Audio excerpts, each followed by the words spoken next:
Meg isn't so much the black sheep of the Griffin family, but the gangrene-ridden limb that won't fall off, no matter how much you gnaw at it. No one has a whole lot of love for this angsty teen, and for good reason. She's whinier than a seal in Shark Week, only more dramatic and less likely to perish at any time soon. Thankfully for the haters out there, things rarely go right for her, but every now and then the universe throws the dog a bone. No, we're not talking about Brian. Let's take a look at some of the best things to ever happen to Meg.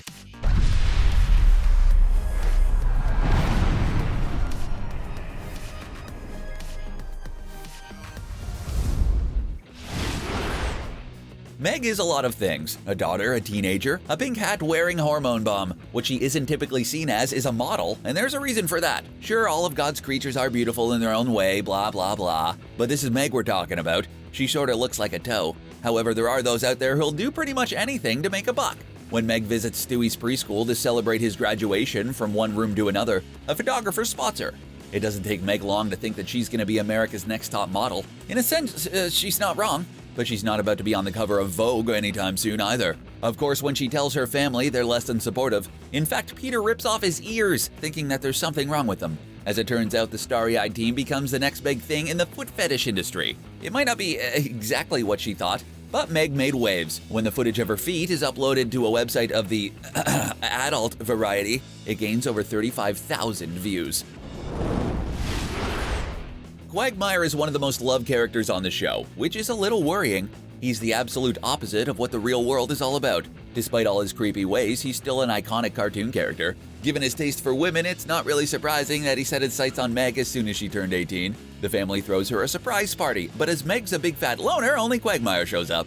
He might as well have stuck a bow on his naked body and walked into the room, because he clearly thought he was her gift. Meg, desperate for attention, soon agrees to go on a date with her dad's BFF. It's not long before the two retreat to Quagmire's special cabin for a little bit of Hunt the Furry Raccoon. There are a lot of reasons why this is a horrific thing to happen to anyone. However, this isn't just a regular person. Heck, it's not even a regular cartoon character. This is Meg. She wants nothing but validation, and Quagmire gave her that. So that's like a touchdown in her book. Thankfully, Mom and Dad stopped the two from going in for a huddle, if you catch our drift. For any young girl in high school, getting a makeover kind of sounds like a good deal. For Meg, it's the kind of event that rocks her sad, small universe. After she's turned down by a popular boy in school, she starts to feel like she isn't pretty enough. Yeah, like she didn't feel that way already, right? Lois decides the best remedy is a little retail therapy to help Meg feel like she's less of a potato. To add insult to injury, a cameraman and a mall employee light themselves on fire by glancing in her direction. Cue Channel 5's Trisha Takanawa, who offers Meg a makeover that would make Ozzy Osbourne look like James Dean. The transformation is so incredible that Meg becomes hot property at school. Things quickly escalate when the family land a record contract with the newly blonde teen as the lead singer. In a surprising turn of events, a performance on SNL results in a romantic encounter with Jimmy Fallon that Meg won't forget in a hurry. Does it all go to pot in the end? Well, of course, this is Family Guy, not the Waltons. But at least Meg got a taste of what it was like to be at the top for once.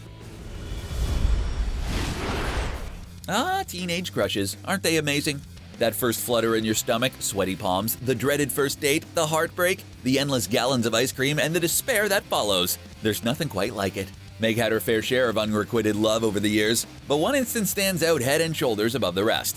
The object of her affections in this season 11 episode is Kent Lastname, a popular boy who seems unattainable, and he is in every single way. Meg confesses her attraction to her friends, who encourages her to ask him out. Brian and Stewie also learn of her yearning for Kent by reading her diary. Eventually, Meg bites the bullet, faces her fears, and asks her crush out. To the amazement of literally everybody on the planet, cartoon or otherwise, Kent says yes. But he turns out to be gay and makes it known that he actually likes Chris. So Meg doesn't get the happily ever after she always wanted. That doesn't mean that positive steps weren't made here. Take a moment to appreciate how Meg, in all her awkward glory, managed to ask another person out. They may not have realized it was a date, but that's still some much-needed human interaction. We all assume that Meg wore the pink beanie because of her unique sense of style. Kids these days wear anything, including clear PVC pants, so it's not too much of a stretch. However, in the same episode that she professes her love for Kent Lastname, Meg reveals the real reason behind the beanie. During a candid chat with her crush, she explains that a serious medical condition is to blame. Cut to a brief scene where Lois is holding Meg in the hospital. The baby looks all cute and squishy with a giant heart beating in her head. The doctor admits that it's not supposed to be there, so advises that she wears a hat. Fashion advice. The mark of any good professional doctor. Rather than try and fix it with a costly procedure, they stuck an accessory on it. Without that precious tip, Meg's social status could have been even worse than it already is. Getting through high school is bad enough when you've got all your organs in check. Having one beating in your forehead probably wouldn't get you voted prom queen. All hail Meg's beautiful beanie hat for protecting not just her, but everyone else from the hideousness underneath. It's doing a public service, that hat. What's a gal to do when no one in the human populace will look at her twice? It's a tough world to find a date because every Tinder swipe brings you one step closer to a potential creep. In Season 8, Meg takes matters into her own hands and starts writing to an inmate at a local prison. The school project is supposed to be completely romance-free, but Luke captures Meg's heart. After falling for the convict hook, line, and sinker, the love-struck kid hides him at the Griffin homestead when he escapes. The police catch up with her and throw her in the slammer quicker than you can say jailbait. After 3 months behind bars, Meg emerges as a totally new person, with an attitude that Charles Bronson would have been proud of. The Griffin family are rightly concerned and don't know what to do when their daughter starts abusing them. Considering how they treat her, it's kinda hypocritical, but whatever.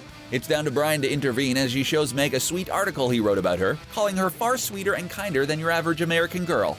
Aw, isn't that lovely? Meg softens up thanks to the love of her four-legged friend. She might be a loser in a lot of ways, but she's a smart loser. In the 12th season, Peter and Lois are shocked to find out that their daughter has a brain, despite the odds. When they attended a college fair, it's revealed that Meg has an A+ average, which ain't half bad. Actually, considering how little interest they have in her education, it's nothing short of a miracle. The principal sets up an interview at Meg's first-choice college in Vermont, but neither Peter nor Lois want to take her. In the end, Peter loses the fight and hauls his cookies all the way to Green Mountain College. When it comes to daddy-daughter relationships, these two don't have much in common.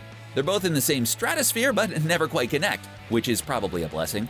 In a bid to get her dad to take notice of her, Meg starts mentioning things he likes. The pair hit it off and end up bonding, which is all Meg has ever really wanted. When they eventually arrived at the college, they realized they wasted too much time building a relationship and missed the interview altogether. Instead, they hit up a party. Nothing like a kegger with your pa. Given Meg's grating personality and her lack of confidence, she's prime victim material. Bullies gravitate towards her like Kim Kardashian to a camera. This, along with a multitude of other things, makes school life difficult for Meg. In A Fistful of Meg, new student Mike Pulaski explodes like an atom bomb when our favorite klutz manages to pour her lunch all over him. In retaliation, Pulaski challenges Meg to a fight. Clearly, she's no Bruce Lee, so her natural reaction is to run like heck. In a desperate attempt to avoid the butt-kicking she's about to receive, Meg asks Lois if she can transfer schools. It doesn't happen, so she turns to cold hard cash to protect herself. After handing out $1,000 apiece to 4 tough kids, they attempt to tackle Pulaski. They're no match for him as he throws them aside. That's when Quagmire steps in to offer up some advice, revealing that he too was bullied once. With the adults backing, Meg manages to defeat the bully by blinding him with what's under her shirt. Like the Wicked Witch of the West, Pulaski melts into a gruesome pile. Griffin emerges victorious, with way more battle knowledge than she had before the entire scenario unfolded. Go Meg!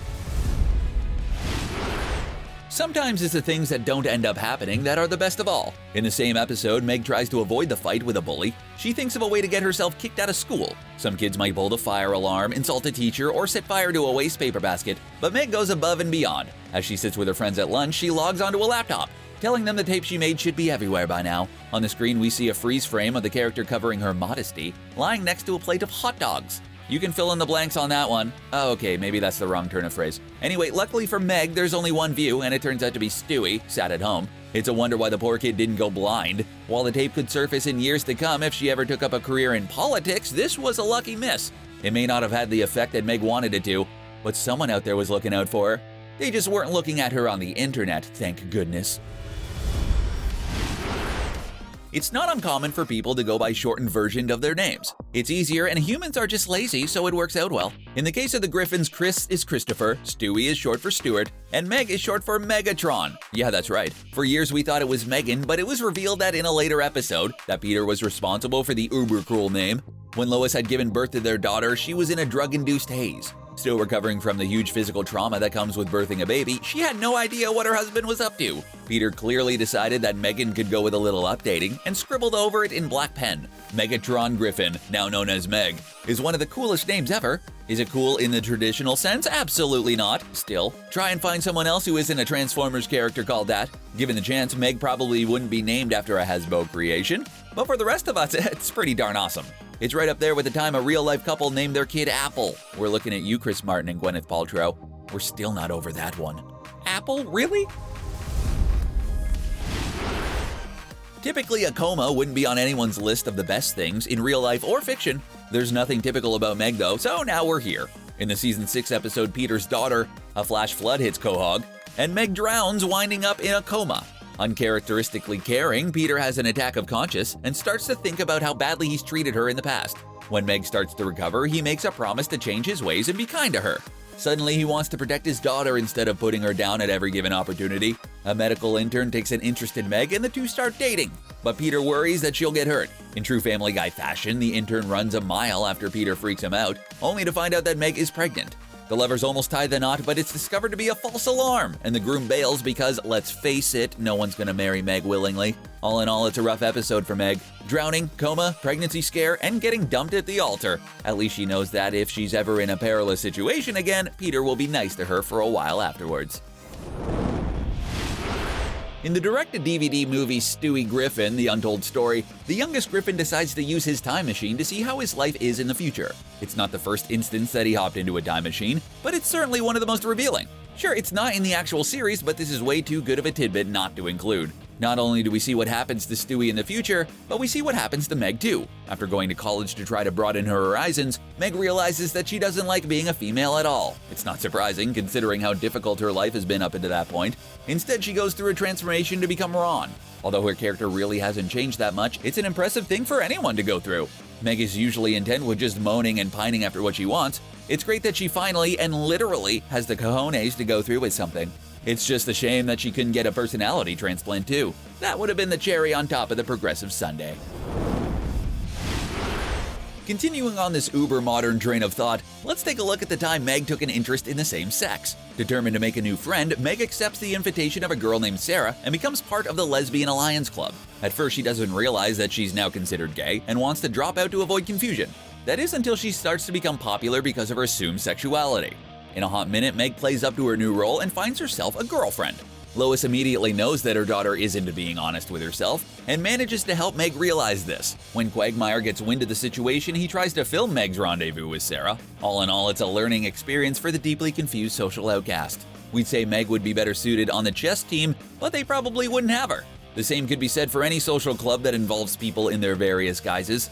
Maybe she's doomed to live her life in solitude, forever wandering from one hopeless situation to another. If all else fails, there's always the library to hide in. Not that we speak from experience or anything. When Peter's sister Karen appeared for Thanksgiving, fans weren't disappointed. She's basically a female version of her brother, but even more obnoxious. As soon as she sees her brother, she farts in his face. What's Family Guy without a bit of toilet humor, huh? After Karen spends the whole day tormenting and bullying her brother, Meg starts to get irked. Approaching her dad, she asks if he wants to do something about it, but Peter is too scared. The siblings end up facing off as wrestlers in the ring, but Karen gets the upper hand. She's giving her bro a good pounding when Meg intervenes. Dressed in her own wrestling garb, she beats Karen to a pulp with a chair. That's not something you see every day, even in the WWE. The gritty moment turns into a sweet father-daughter scene where Peter promises to be kind to Meg. Later on, Karen is in the hospital in a coma and needs an organ transplant to live.